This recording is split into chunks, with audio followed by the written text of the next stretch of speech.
Good morning. I'll start, as we often do here at the Department of War, with the bottom line up front. For the world to hear and the press to actually admit that the United States is decimating the radical Iranian regime's military in a way the world has never seen before. Never before has a modern, capable military, which Iran used to have, been so quickly destroyed and made combat ineffective, devastated. We said it would not be a fair fight, and it has not been. As I stated during our first press conference on day 2, that was 10 short days ago, the combination of the world's two most powerful air forces is unprecedented and unbeatable. Between our air force and that of the Israelis, over 15,000 enemy targets have been struck. That's well over 1,000 a day. No other combination of countries in the world can do that. So today, as we speak, we fly over the top of Iran and Tehran. Fighters and bombers all day picking targets as they choose. As our intelligence gets better and better and more refined. Looking up, the IRGC and Iranian regime sees only two things on the side of aircraft: the Stars and Stripes and the Star of David. The evil regime's worst nightmare. Iran has no air defenses. Iran has no air force. Iran has no navy. Their missiles, their missile launchers, and drones being destroyed or shot out of the sky. Their missile volume is down 90%. Their one-way attack drones yesterday, down 95%. And as the world is seeing, they are exercising sheer desperation in the Straits of Hormuz. Something we're dealing with, we have been dealing with it, and don't need to worry about it. We're on plan to defeat, destroy, disable all of their meaningful military capabilities at a pace the world has never seen before. But it's not just that Iran doesn't have a functioning air force, or that their entire navy is at the bottom of the Persian Gulf, or their missile force is shrinking daily. Even more importantly, they also don't have the ability to build more. That's the most important component I'd like to emphasize today.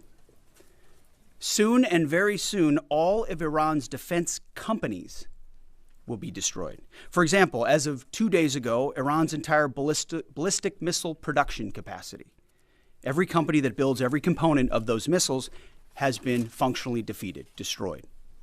Buildings, complexes, and factory lines all across Iran destroyed.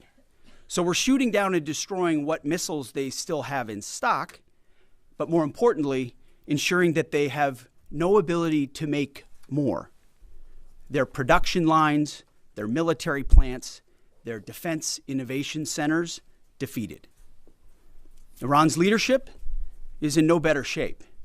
Desperate and hiding, they've gone underground, cowering. That's what rats do. We know the new so-called not-so-supreme leader is wounded and likely disfigured. He put out a statement yesterday, a weak one, actually, but there was no voice and there was no video. It was a written statement. He called for unity. Apparently killing tens of thousands of protesters is his kind of unity. Iran has plenty of cameras and plenty of voice recorders. Why a written statement? I think you know why. His father, dead. He's scared, he's injured, he's on the run, and he lacks legitimacy. It's a mess for them. Who's in charge? Iran may not even know. With every passing hour, we know, and we know they know, that the military capabilities of their evil regime are crumbling. They can barely communicate, let alone coordinate. They're confused, and we know it.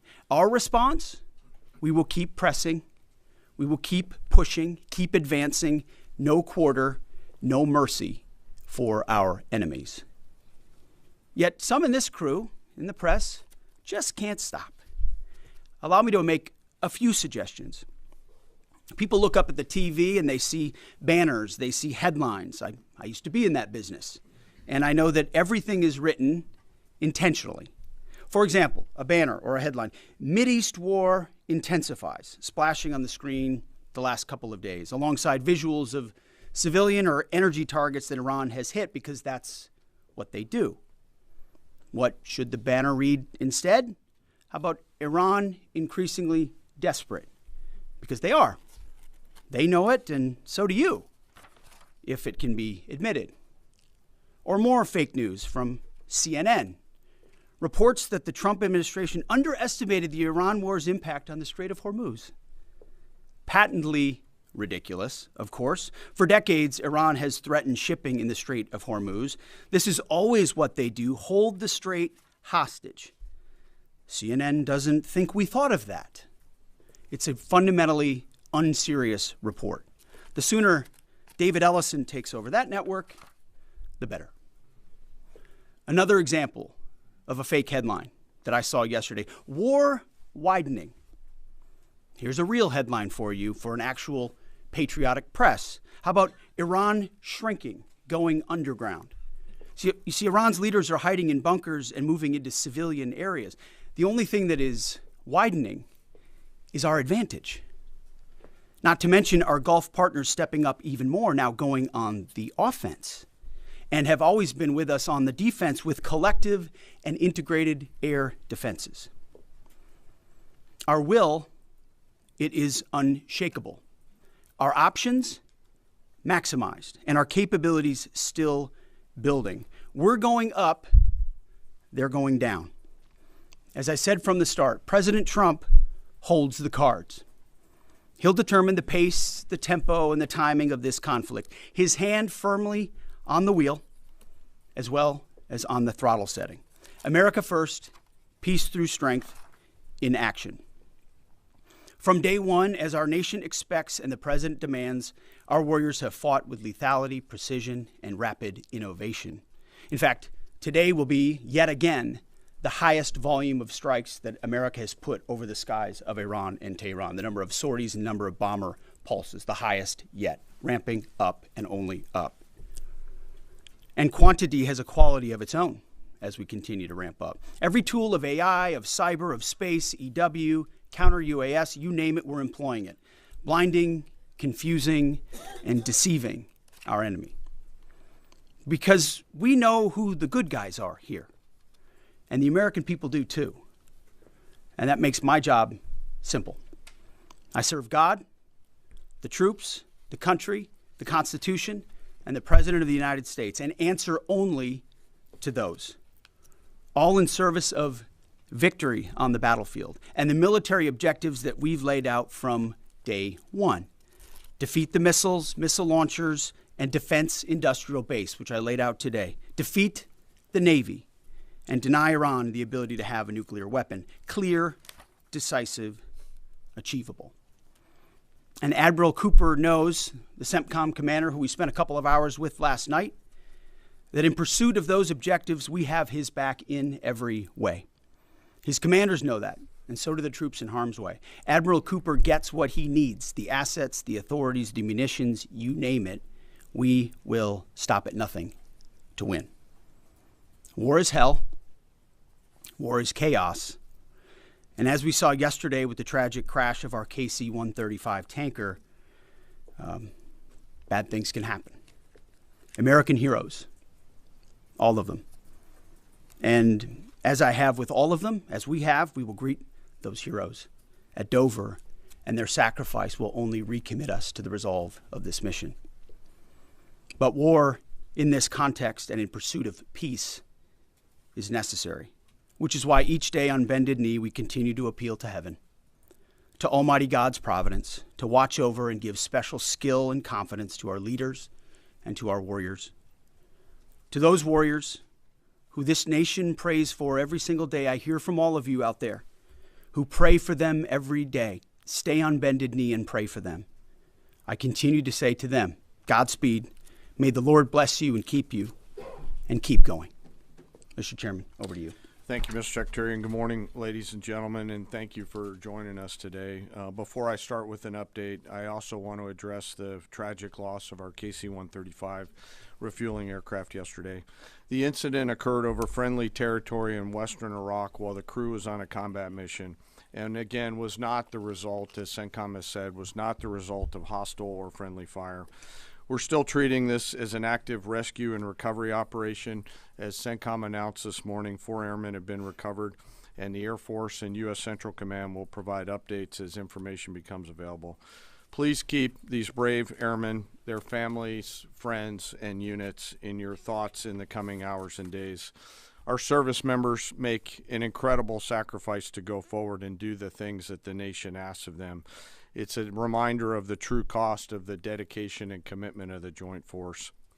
We're also aware of a fire on board the USS Gerald R. Ford. We're thinking about the crew there who are injured in the fire. We believe and hope that everyone will be okay, and we're grateful for that. And for any further questions on that, we'd refer you to NAVCENT or to the Navy.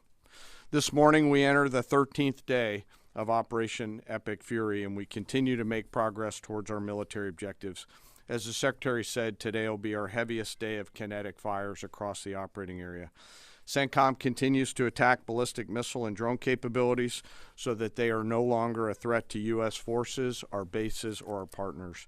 They're continuing to destroy the Iranian Navy to ensure freedom of navigation, and this means going after Iran's mine-laying capability and destroying their ability to attack commercial vessels.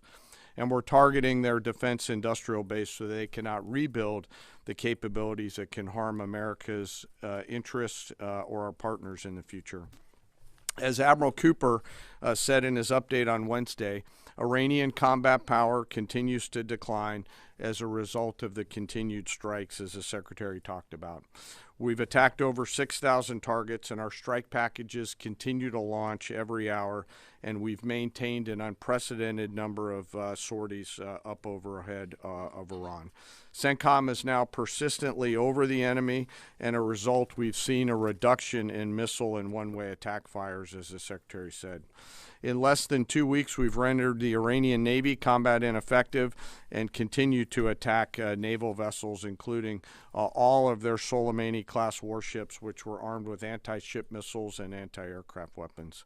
We've made progress, but Iran still has the capability to harm friendly forces and commercial shipping, and our work on this effort continues. But I want to make something clear. The only thing preventing commercial traffic and flow through the Straits right now, which there is some through the Straits, is Iran. They are the belligerents here holding the Straits closed, although there is some traffic moving through there. We've made it a priority to target Iran's mine-laying enterprise, their mine layers, the naval bases and depots, in addition to the missiles that could influence the Straits, and CENTCOM continues to attack those efforts. And we continue to make progress on the industrial base to include factories, weapons, warehouses that are stored in, and we will continue to do so in the coming days, especially today. Now, as I often do, I want to share a little bit about our incredible joint force. Today, I'm going to talk about our incredible artillery force comprised of American soldiers and Marines who've been sinking ships, destroying depots, and launching Army tactical missile systems, or ATACMS, precision strike missiles, or PrSMs, and high-mobility rocket systems, or HIMARS. From outside Iran, our Army and Marine artillerymen are hitting sites that Iran relies on to project power beyond their borders and protect our deployed. In just the first 13 days of this operation, our artillery forces have made history. They fired the first precision strike missiles ever used in combat, reaching deep into enemy territory. They've used Army ATACMS to sink multiple ships, including a submarine, and they've done all of this with the precision and determination that comes from relentless training and trust in each other and in their weapon systems. Yesterday, I had the incredible honor and privilege of speaking with some of our young soldiers from the 3rd Battalion, 27th Field Artillery Regiment out of Fort Bragg, North Carolina, the unit and the crew that fired the first precision strike missiles. The soldiers I met came from all over this great country: New York, Texas, Delaware, California. One had been in the Army only 6 months and been in the unit for 2 months and was already deployed. He was the youngest at 20, but you would not know it from the way that they talked about their mission. The others were 22 and 28 years old. They spoke with a sense of calm pride, purpose, and clarity that tells you clearly they understand the weight of what they're doing and the people who depend on them. I asked them to walk me through a fire mission. I asked not just what they do, but what they feel, especially those first crew members on this particular mission. These soldiers basically live in these vehicles behind us. The cab, very tight, 2 folks sit next to each other with the crew commander behind them. It's jammed inside there with their personal weapons and kit. And they sit and wait for a fire mission. And when that fire mission comes, they close the armored doors and begin to program the systems. They then throw 3 simple toggle switches, and 10 to 15 feet behind them, a rocket motor ignites, and the round is headed downrange to do the nation's work. I asked these youngsters, these young, awesome Americans, what does that feel like? And one of them just looked at me and said, "It's awesome." No drama, no hesitation, in the middle of the day, in the middle of the night, in the sun, the rain, in the snow, flawless execution. Their Marine counterparts are out there doing the same thing every night. Same work, same pressure, same expectations, same results. And we hand tremendous and enormous responsibility to these young Americans. And they carry it with a level of maturity, grit, professionalism, and tenacity that makes me incredibly proud to be a part of their joint force. Their parents and families would and should be incredibly proud. And their leaders and I trust them to do the deeds that they must do in difficult circumstances every single time. I also want to touch today I want to touch for a moment today on their leadership. These young Americans are led by extraordinary young leaders out at the tactical edge. Yesterday, the battery commander and her NCO were there with this crew on the same video screen. The 2 of them hardly said a word. They didn't have to. In their eyes, and in particular the commander's eyes, you could see the quiet trust and confidence she had in these soldiers and the rest of their battery. It came through loud and clear, and we appreciate their leadership. When I asked these soldiers yesterday, what is it that you need from the Secretary and I, they looked at each other, paused for a moment, and looked back at me and said, "More rounds, sir." It was awesome. So thank you to those soldiers and Marines out on the firing line supporting our mission, and thank you to their families. Our joint force will continue today to deliver dynamic fires against the enemy from the land, sea, and air. We remain deeply grateful for their service, and for the 3rd time today, I'll mention that today will be our busiest day. This mission remains complex, dangerous, and difficult, and every service member has a family waiting for them to return home. And I want to thank all of the families today who are supporting their deployed forces and those doing the work here in the States. On a personal note today, I also want to thank the joint staff and the team that I have the pleasure of working with. Some of them right here in this room. They are working 24 hours a day to deliver the options that we must to the Secretary and to the President. Today, as I close, I ask that we remember our fallen and those participating in the recovery operations to bring home our lost KC-135 crew, that we keep those service members and their families in their thoughts and prayers. Those are very, very, very tough days when that knock comes on the door for people on both sides of the door. Again, thank you to our deployed, thank you to our fallen, and to their families, and to the joint force. And with that, I'll turn it back to you, sir. Mr. Chairman. Alexandra Ingersoll, One America News. Can you tell us a little bit more about the Strait of Hormuz and when it might be fully operational again? And how do we ensure our objective of denying Iran a nuclear weapon if they continue to align with our adversaries? So I'll take it and chime in, Mr. Chairman, if you'd like it all. I want to emphasize what the chairman said about that. The only thing prohibiting transit in the Straits right now is Iran shooting at shipping. It is open for transit should Iran not do that. Now, there's a reason why we chose, as one of our primary objectives, destroy the Navy. We understood the ability to interdict shipping is something Iran has done for 40 years. It's key terrain. They've used it as leverage. The world is seeing what they'll do to fight back in that context. And so We've heard them talk about taking various measures, and we're planning for all of them. So we have a plan for every option here. We're working with our interagency partners, and that's not a strait we're going to allow to remain contested or with a lack of flow of commercial goods. So we're aware of that. We're laser focused on our military objectives, but also want to make sure our partners across this government understand we're working with you to make sure that energy flows, and that's an important part. And the second question was on the nuclear capability. As we've said from the beginning, their strategy shifted just from defense of their nuclear facilities to a conventional umbrella of so many missiles that no one would challenge their ability to the opportunity to defeat their nuclear capabilities. And it was growing by the day. So with Iran at its weakest moment, going at that ballistic missile capability creates an opportunity to ensure at any point in time that Iran give up their nuclear capabilities, or if need be, you prevent them from doing it, as the president has done once already with Operation Midnight Hammer, obliterating those capabilities. So the conventional side is a huge part at getting at denying nuclear capabilities. If you have anything you want to add. Appreciate the question. I'm not going to comment on what we may or may not be thinking about any options that the Joint Force could be tasked to do in the future, whether it's on the nuke matter or anything else. Thank you. But we have options. The mines that are in the Strait of Hormuz and our ability to, obliterate them? We retain a range of options to solve a whole variety of problems, and that is one set of options that we have, that we hold on to. So, absolutely. Thank you. Thank you, Secretary Hegseth. Mary Margaret with Daily Wire. Thank you both for the update. ABC News has updated its story from yesterday, clarifying that the FBI report on Iran possibly striking California was unverified.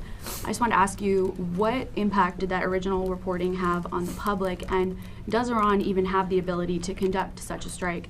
And then just really quickly on another note, what role did Vice President Vance play in counseling the president on this conflict? Can you speak to some of the media reporting suggesting that there is a division there? That reporting on California obviously had no impact on us. Also, we're used to bad reporting. We're used to ill-informed reporting. And so it doesn't change how we operate, but we engage with it to prove that it's not true, as CENTCOM has done so well. Ultimately, I look at the reports on a daily basis of our interagencies all over it. My partners across government are all over, looking for indications and warnings, keeping the American people safe. There's a lot of things Iran has said it can do for a long time, thankfully, including engaging their proxies and getting them involved in the fight, which they haven't been able to do. So we're watching that very closely. And as far as the vice president, he's an incredible leader of this team as well, alongside the president and the Secretary of State. I can't say enough great stuff about this team, how it works together, how it provides options to the president, and the vice president every single day is a key voice in that, an indispensable voice in that, actually. In the middle there, red tie, yes. Michael Gordon, Wall Street Journal. Iran is thought to have 440 kilograms of highly enriched uranium in at least 2 locations and several thousand kilograms of lower purity material. Can you conclude this mission successfully without physically taking control of that material, or are you counting on diplomatic negotiations to provide some measure of control leading to its removal? You've mentioned missiles, you've mentioned drones, military industry. You haven't stipulated that taking care of that material is a mission priority. We've said from the beginning, deny Iran nuclear weapons as a core mission. We retain options across the spectrum to ensure that they never do.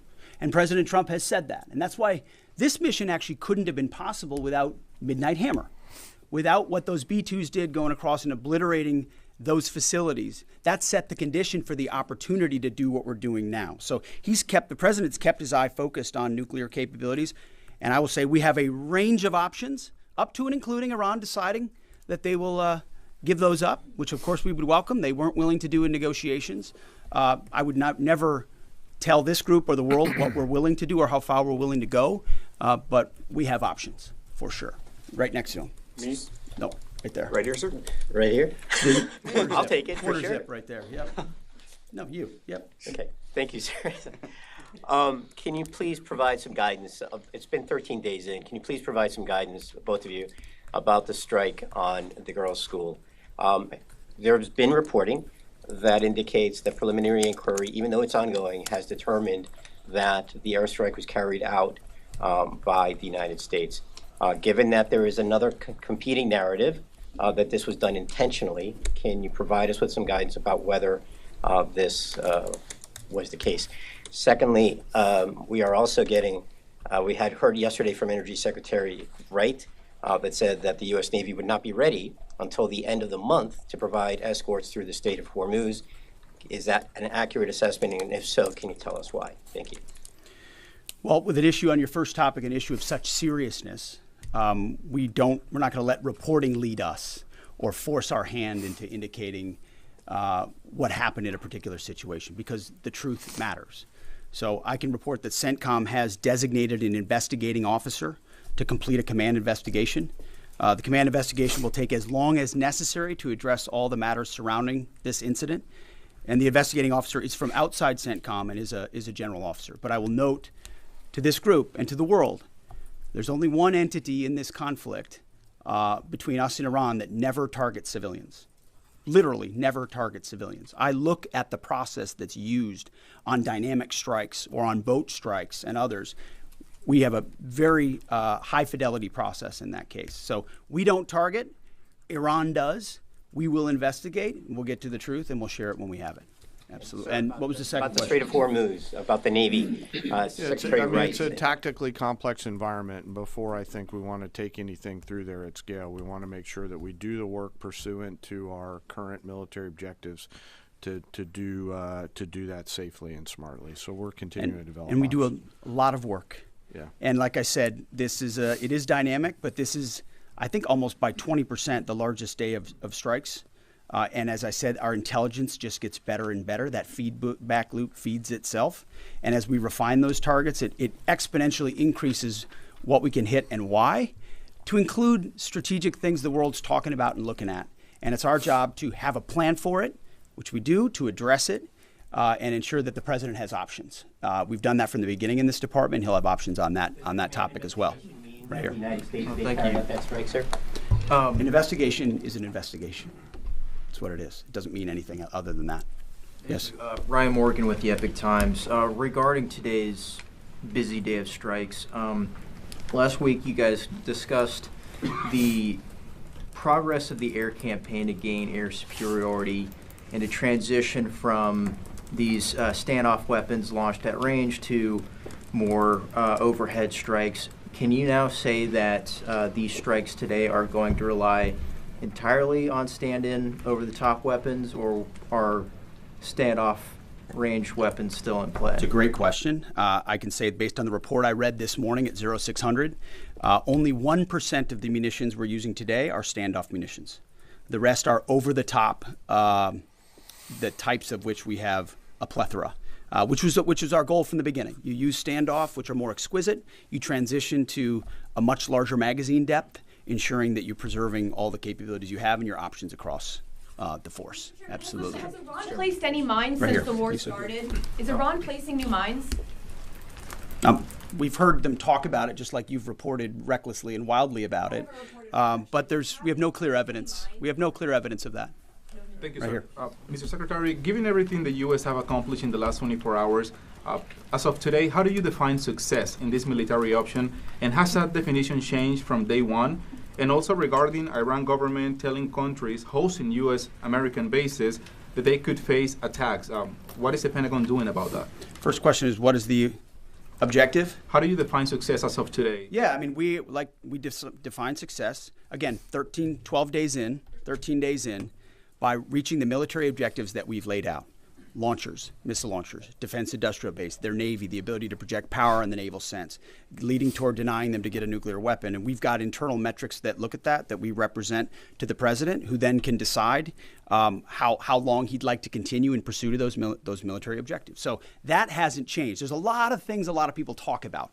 What they want us to do, or what we should do, or what we should stay focused on. And again, I've addressed this before, and I think it's worth saying again, mission creep or expansive missions or prolonged timelines or democracy building or nation building, you name it, has not been part of what President Trump wants us to be involved in. We're solving for something here, this particular mission set, but also recognizing this country's conditioned to previous leaders, whether it's George W. Bush or Barack Obama or Joe Biden, who had these expansive, nebulous mission sets that kept changing all the time. So the timeline kept moving, and we kept pouring more troops in and on the ground. And then pretty soon everyone wonders, like I did in Afghanistan in 2012, what's our mission here? I'm not clear what it is. We're taking the opposite approach here and saying we've defined these objectives, we're pursuing those objectives. The president has his hand on the throttle and will decide ultimately when they've been reached that serve the purposes of the United States of America, American interests first. Yeah, right here. Thank you, Secretary Hegseth. Polls show over 80% of Republicans support the president's military action in Iran, but there's some consternation in parts of the party, particularly from your fellow Fox News alum, Tucker Carlson. He called the war disgusting and evil, and then said of unconditional surrender, which the president has called for, means foreign troops get to rape your wives and daughters. Have you heard these comments, and what's your reaction to them? We're busy executing on behalf of great patriotic Americans with a clear mission that's 47 years overdue, and we're going to execute on that regardless of what people say about it. Yeah, right here. Secretary, you have said that the U.S. military has essentially aerial superiority, naval superiority over Iran, yet we're not escorting ships through the Strait of Hormuz. Why? How did you not plan for this? We planned for it. We recognize it. Because ultimately we want to do it sequentially in a way that makes the most sense for what we want to achieve and ensure that we're sending the right signals to the world when we do so. So when Chris Wright speaks or we speak, it's based on a full assessment of what we're up against, what we want to say to the world, how that we want them to see and understand the conflict. It's like this whole idea of the war widening. That's what the press wants to make it look like it's widening and chaos is ensuing. No, we're actually closing in on grabbing hold of and controlling what objectives we want to achieve and how we want to achieve them. It's called shaping operations and setting the conditions. But when you shape the environment, you don't always tell. Foolish political leaders and foolish military leaders of the past will hang an exact deadline on it. Or here's exactly when we'll do what we're going to do. Or here's how long it's going to take us. And then if you meet that, maybe you meet it.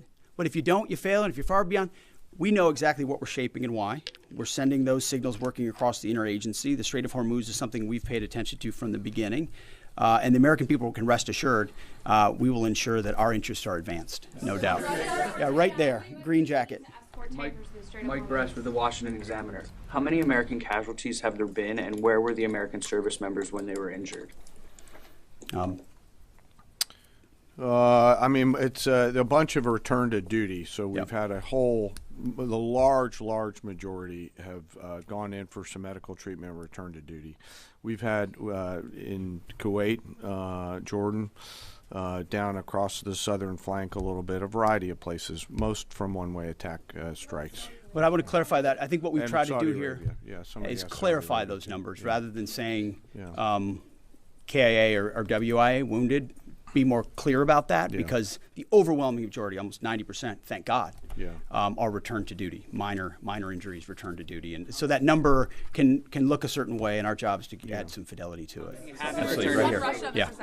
Thank you, Mr. Secretary. David Zia, Real America's Voice. Can you share what types of munitions have been used on the attacks on commercial shipping? Have any hit mines? And are USVs, unmanned surface vehicles, being used? And just a quick follow-up, were there any arrests in Fort Campbell with the drone thefts?